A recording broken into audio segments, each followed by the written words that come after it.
आज हम class 9th का चैप्टर 13 शुरू करेंगे। कितना? तो चैप्टर 13।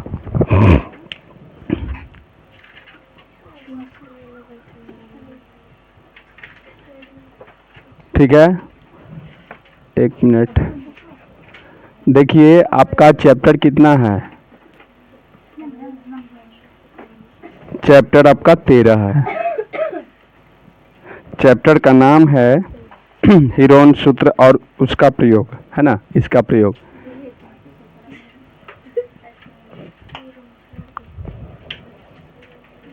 हीरोन सूत्र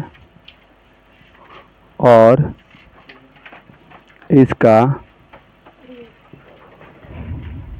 प्रयोग। ठीक, देखिए सबसे पहले आपको जानना है हीरोन सूत्र। सूत्र पहले जानना है कि सूत्र क्या होता है। तो सबसे पहले देखिए यहाँ पर हम लिखवाले जाते हैं। ऐसे आपको हम जो है उसका मतलब सूत्र वाला जो है कॉपी दे देंगे आपको, ठीक ना। उसमें से आपको जो है आराम से याद कर लेना है, ठीक है। पूरा A to Z दे देंगे, लेकिन पहले यहाँ समझा देते हैं। तो देखिए पहले हीरोन सूत्र। हीरोन सूत्र बताइए। हीरोन जो है एक गणितज्ञ के नाम है, ठीक है ना। उन्हीं के द्वारा जो है ये सूत्र बनावल गया है, जो जिसको हम हीरोन सूत्र के समझ जाइए कि जो हीरोन सूत्र याद कर लेगा वो हीरो बन जाएगा। क्योंकि त्रिभुज के वो ऐसा सूत्र है कि त्रिभुज के कोई भी त्रिभुज के उस पर जो है आप उसका क्षेत्रफल आराम से निकाल सकते हैं हीरोन सूत्र से। समझ गए ना। जैसे मान लीजिए कि यहाँ पर हम बात करते हैं हीरोन सूत्र से, ध्यान दीजिएगा। जैसे मान लीजिए कोई भी त्रिभुज, जैसे एक त्रिभुज हम ले लेते हैं ऐसे, ठीक है। तो मान लीजिए कि इसका नाम ए है, ई बी है, ई सी है, ठीक। त्रिभुज ए बी सी है। इसमें से ए के सामने ए छोटा हो गया, बी के सामने छोटा बी हो गया, सी के सामने छोटा सी हो गया, ठीक है। ये त्रिभुज के भुजा का नाम हो गया। अब यहाँ पर देखिएगा पहला में कि हीरोन सूत्र से, है ना, हीरोन सूत्र से त्रिभुज का क्षेत्रफल। तो त्रिभुज के क्षेत्रफल कैसे होता है, किस तरह से होता है? तो त्रिभुज के क्षेत्रफल निकालने से पहले आपको एस निकालना पड़ेगा। इसमें क्या निकालना पड़ता है? एस। तो पहले एस निकालिए, अर्ध परिमिति, है ना। इसको हम अर्ध परिमिति कहते हैं, परिमिति, है ना। ये पहले निकालना पड़ेगा। एक मतलब क्या होता है, इस सूत्र के मतलब क्या होता है? इतना बराबर क्या होता है? तो आपका होता है a प्लस बी प्लस सी आप बट्टा में 2। मतलब त्रिभुज के तीनों भुजा का जोड़ दीजिए, तीनों भुजा का जोड़ दीजिए और 2 से भाग दीजिए, वो आपका एस निकल जाएगा। क्या निकल जाएगा? एस निकल जाएगा। जब आपका एस निकल जाएगा तब आपका काम शुरू आगे होगा हीरोन सूत्र का। तो अब लिखेंगे कि इसलिए आपका हीरोन, है ना, हीरोन सूत्र से त्रिभुज का, है ना, त्रिभुज, है ना, यहाँ पर लिखते हैं, चलिए यहाँ लिख दीजिए, त्रिभुज का क्षेत्रफल बराबर। तो चलिए क्षेत्रफल बराबर होता है कि S into S minus A into S minus B into S minus C आई पूरा के अंडर रूट हो जाएगा। समझ गए? रूट हो जाएगा, पूरा क्या हो जाएगा? रूट हो जाएगा। हीरोन सूत्र आपका जो है इससे त्रिभुज का क्षेत्रफल निकल जाएगा। अब एस के जगह पर हम क्या रखेंगे, ये भी समझ लीजिए। एस के जगह पर हम क्या रखेंगे? तो एस के जगह पर रखेंगे, ठीक है, यहाँ जो आपका काट के आएगा, तीनों भुजा के काट कूट के, वही आपका क्या होगा? तो ये जो है आपका एस निकल जाएगा। जैसे मान के चलिए कि एक बार हम त्रिभुज ले लेते हैं यहाँ पर। जैसे देखिए एग्जाम्पल के तौर पर हम बताते हैं, ठीक है। तो चलिए यहाँ पर ले लेते हैं 4, 6 और 8। पहले हम पता लगा लेते हैं कि त्रिभुज है कि नहीं। तो त्रिभुज में नियम है ना कि जब 2 भुजा के जोड़ोगे तो तीसरा से ज़्यादा हो जाएगा। 8 6 14, 4 से ज़्यादा, 8 4 12, 6 से ज़्यादा, 6 4 10, 8 से ज़्यादा। सही है ना। चलिए अब यहाँ पर देखिए, मान के चलिए कि हम इस त्रिभुज के ए बी सी ऐसे मान लेते हैं। तो इसमें कोई एगो भुजा ए है, एगो बी है, एगो सी है। तो सबसे पहले देखिए एग्जाम्पल के तौर पर, यानी मान के चलिए कि आपका क्वेश्चन 1 है, ठीक है। ये आपका क्वेश्चन नंबर 1 है, ठीक। तो चलिए हम क्वेश्चन नंबर 1 बना रहे हैं, ठीक है। यहाँ पर हम क्या करेंगे, सोल्व करेंगे। ठीक, सोल्व करेंगे। अब सोल्व करेंगे तो यहाँ पर लिखेंगे क्या से, देखिए यहाँ पर हम लिखेंगे, ठीक है,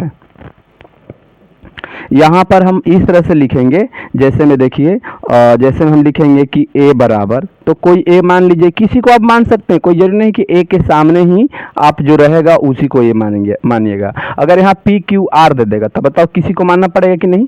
ऐसे a b c d दे रहता है तो हम समझते हैं कि a के सामने वाला छोटा है, b के सामने वाला छोटा b है और c के सामने वाला छोटा c है, समझ गए ना, ऐसे हम लोग समझते हैं। लेकिन पी क्यू आर दे देगा तो कुछ किसी के भी मान लीजिए, तो चलिए हम किसी को मान लेते हैं। ए बराबर 8 हो गया, ठीक है, चलिए बी बराबर हो गया 4 तथा सी बराबर हो गया आपका 6, ठीक है। सब मान के चलिए मीटर में है, तो मीटर यहाँ लिख दीजिए, मीटर लिख दीजिए, मीटर लिख दीजिए, ठीक है, मीटर लिखिए और मीटर लिख दीजिए, ठीक है। तो इसलिए क्या निकालना है, एस निकालना है। क्या निकालना है, एस। क्यों, क्योंकि एस निकलेगा तभी क्षेत्रफल निकलने वाला है, समझ गए ना। एस निकलेगा तभी क्षेत्रफल निकलेगा। तो पहले हम एस निकाल के देखते हैं। तो जो त्रिभुज के सब भुजा देले है उस सब के हम जोड़ देंगे। क्या कर देंगे, जोड़ देंगे। तो चलिए हम जोड़ते हैं। एस बराबर हो जाएगा ए प्लस बी प्लस सी अब बट्टा में 2। अब चलिए ए मेरा कितना है, तो चलिए यहाँ देख लेते हैं 8 है, बी कितना है 4 है और सी कितना है 6 है। सब के जोड़ देंगे और 2 से भाग दे देंगे, ठीक है। चलिए तो देख लेते हैं कि बराबर में कितना आता है, ठीक है ना। तो चलिए यहाँ लिख दीजिए बराबर, आगे में बढ़ा सकते हैं। तो 6 4 10 आया 8 18, 18 बटे 2, 2 9 आया 18, यानी कि आपका 9, ठीक है, मीटर आया एस। बोलिए यहाँ तक सही है। एस कितना मीटर आया आपका, 9 मीटर एस आ गया। तो चलिए अब हम क्या निकालेंगे, हीरोन सूत्र से। तो चलिए यहाँ पर लिखेंगे हीरोन सूत्र से। चलिए यहाँ पर हम हीरोन सूत्र से लिखेंगे। तो चलिए हीरोन सूत्र से कैसे क्षेत्रफल निकलेगा, तो यहाँ पर लिखेंगे इसलिए त्रिभुज का क्षेत्रफल। चलिए कौन सूत्र से, हीरोन सूत्र से। तो चलिए यहाँ पर लिखते हैं कि S into S minus A into S minus B into S minus C, आई पूरा का रूट दे देंगे। अब बताइए एस तुम्हारा कितना आया है, अभी 9 आया है, 9 दे दिए इंटू फिर 9 माइनस ए देखिए कितना है 8 है। तो चलिए यहाँ 8 देते हैं, फिर इंटू फिर 9 माइनस बी कितना है 4 है। चलिए फिर इंटू फिर 9 माइनस सी कितना है। अच्छा यहाँ तक बोलिए सब बच्चा को समझ में आया है, यहाँ तक समझ में आया है ना। चलिए यहाँ तक समझ में आया है तो अब हम आगे बढ़ते हैं, इसको किस तरह से कैसे बनाते हैं इसे, क्योंकि हम गुणनखंड विधि से आपको वर्गमूल निकालने के लिए सिखा दिए हैं, सिखाए है ना, तो इसमें ज़्यादा आपको गुणनखंड विधि से ही काम करेगा। तो चलिए देखते हैं यहाँ पर क्या लिखेंगे 9। चलिए यहाँ पर कुछ न चिन्ह है तो क्या है, गुणना है। जहाँ कुछ चिन्ह न रहे तो गुणना रहे।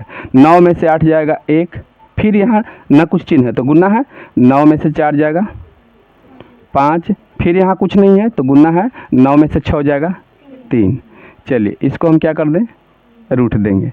अब बताइए 9 के गुणनखंड करेंगे तो 3 गुने 3 हो जाएगा, बोलिए। और ये 5 के तो ज्यों कहते हैं वैसे रहेगा, और 3 के 1 तो लिखाएगा नहीं, ठीक है ना, क्योंकि 1 में ज्यों से गुना किए तो उतने को उतने ना आएगा। तो चलिए यहाँ पर इस तरह से दे दिए, ठीक। अब यहाँ से लिखते हैं, चलिए देखिएगा यहाँ। अब बताइए यहाँ पर 3 2 गो है और 5 और 1 3 1 का गो है, यही है ना, बोलिए यही ना है। अब बताइए आगे बढ़ते हैं। बताओ इसके माथा पर से भूत भागेगा ना, 2 नंबर के टोपी पहन ले है, टोपी फेंक देगा तो भूत भी भाग गया। लेकिन ये दोनों टोपी 2 नंबर ला नहीं पहन ले है, तो ये दोनों का माथा पर अभी भूत क्या रहेगा, रहेगा, बोलिए रहेगा ना। तो अब बताइए यहाँ गुना का चिन्ह का तो नहीं भी लिख सकते हैं, ऐसे भी लिख सकते हैं। अंदर में पंक्ति आई 15, इतना मीटर स्क्वायर, ये क्या हो गया, क्षेत्रफल हो गया। नहीं कुछ समझ में आया। अब देखिए ध्यान से आगे नेक्स्ट हम जो है शुरू करते हैं, ठीक है ना, ध्यान से बढ़िया से समझिएगा। अब देखिए सबसे पहले तो आपको पता होगा, ठीक है ना, आपको पता होगा कि त्रिभुज कितने प्रकार के होते हैं, ठीक। तो त्रिभुज आपको देखिए भुजा के विचार से हम आपको बता देते हैं और कोण के विचार से भी दोनों बता देते हैं, आपको समझ में बढ़िया से आ जाएगा। और उसके बाद जो है कोई भी त्रिभुज के क्षेत्रफल हम निकालेंगे, आराम से बन जाएगा, ठीक है ना। चलिए देखिए आगे, यदि हम त्रिभुज की बात करते हैं तो देखिए यहाँ पर लिखते हैं कि भुजा के विचार से, ठीक है, भुजा के विचार से त्रिभुज कितने प्रकार के होते हैं, तो 3 प्रकार के होते हैं। पहला का नाम है समबाहु त्रिभुज, ठीक है, वह है या पायदे वाला है, सट गया था। चलिए, समबाहु, ठीक है, त्रिभुज जिसकी तीनों के तीनों भुजा क्या रहे, बराबर रहे। और जिस त्रिभुज के तीनों भुजा बराबर होता है उसका प्रत्येक कोण, है ना, प्रत्येक कोण 60 डिग्री का, कितना, 60 डिग्री का होता है। याद रखिएगा, कोई भी त्रिभुज रहे उसकी भुजा यदि बराबर है, एकदम बढ़िया दिमाग में अभी से फिट कर लीजिए, कोई भी त्रिभुज रहे, ठीक है, लेकिन वो खाली होना चाहिए क्या, तो उसका जो है मतलब प्रत्येक तीनों के तीनों भुजा बराबर होना चाहिए। बड़ा त्रिभुज हो चाहे छोटा त्रिभुज हो, किसी भी तरह का त्रिभुज हो, लेकिन उसका भुजा सब प्रत्येक के प्रत्येक भुजा क्या होना चाहिए, बराबर होना चाहिए। चाहे बड़ा साइज में हो चाहे छोटा साइज में हो, लेकिन भुजा सब बराबर होना चाहिए। तीनों के तीनों भुजा आपस में बराबर होना चाहिए। एक भुजा 8 मीटर है तो दूसरा भी 8 मीटर होगा, तीसरा भी 8 मीटर होगा, सब के सब 8 मीटर होगा, ठीक है ना। तो वो त्रिभुज का प्रत्येक कोण कितना होगा, 60 डिग्री, 60 60 60, 3 बार 60 60 होगा। आगे ये बात समझ में। चलिए तो आगे हम चलते हैं, दूसर का त्रिभुज के नाम है भुजा के विचार से, वो है आपका समबाहु हो गया। आगे हो जाएगा विषम बाहु त्रिभुज। चलिए, विषम बाहु त्रिभुज। अब विषम बाहु त्रिभुज के मतलब क्या होता है कि जिस त्रिभुज के प्रत्येक भुजा अलग अलग हो। इस सबले बड़ा देखने में लग रहा है, ठीक है ना। चलिए मान के चलिए, ऐसे हो गया, ऐसे हो गया, ऐसे हो गया, दिखाई दे रहा है ना। चलिए देखिए, ये मंझिला लग रहा है, सबले छोटा लग रहा है ना। तो बताइए तीनों के तीनों भुजा क्या है, अलग अलग है। तो बताइए ये क्या है, कौन सा त्रिभुज है, ये विषम बाहु त्रिभुज है, समझ गए ना। चलिए अब देखिए एक और होता है समद्विबाहु, ठीक है।